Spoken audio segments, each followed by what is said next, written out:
আমাদের কি কুট্টাই পড়ার অধিকার নাই? এটা কি সংবিধানের কোনো জায়গায় লেখা আছে যে কৃষক যারা তারা কুট্টাই পড়তে পারবে না? আমি এটা তীব্র নিন্দা জানাই।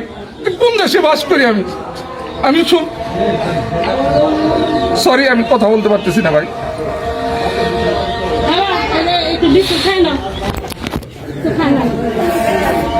আজকে সারাদিন আমি মেশিনটাও চালাইতে পারি না। 34 মাস খেতে পানি না দিলে নানান সমস্যা, বিভিন্ন সমস্যার কারণে আমি মেশিনটাও চালাইতে পারি না।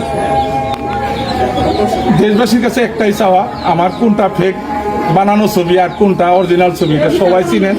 এটা দেখেন, দেখে বিশ্লেষণ করে আমার যদি কোনো শাস্তি থাকে আমার দেন, আমি মাথা বাইতা নিব। আমার আর কিছু বলার নাই। দেশবাসীর কাছে আমি ক্ষমা প্রার্থী, যদি আমার কোনো ভুল হয়ে থাকে আমাকে ক্ষমা করে দিবেন। এই সাজিয়ে গুছিয়ে কথা বলা যদি অপরাধ হয়, শিষ্টাচার বজায় রেখে যদি কথা বলা অপরাধ হয়, তাহলে আমি বিশাল বড় অপরাধী। আজকে টাঙ্গাইলবাসী আমাকে নিজে ট্রল করতেছে, আমি তার প্রতিবাদ জানাই এইভাবে। একটা রাষ্ট্রীয় প্রধান একটা মঞ্চে একটা কৃষকের ভাষণ শুনবে, সেইখানে যদি টাঙ্গাইলের একটা প্রান্তিক পর্যায়ের কৃষক উল্টাপাল্টা কথা বলে, এই মানিজ্যটা কার নষ্ট হবো? টাঙ্গাইলবাসীর নষ্ট হবো।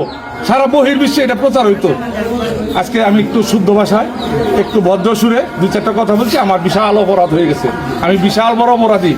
কে রে ভাই? আমরা গরিব বলি কি আমরা মানুষ না? আপনাদের আবেদন, আপনারা আসছেন আমার বাড়ি, সম্পূর্ণ বাড়িটা ভিডিও, চাষাবাদের জমিগুলো দেখান, জাতিরে জানান যে আমি কৃষক না ভণ্ড না কোনো মেম্বার না চেয়ারম্যান আমার এলাকাবাসীর কাছে শুই না। আপনারা একটা সঠিক তদন্ত আপনারা যে কোনো চ্যানেলে আপনারা রায় দিতে দেন, জেনে দেন, আমার কোনো সে নাই। ধন্যবাদ সবাইকে।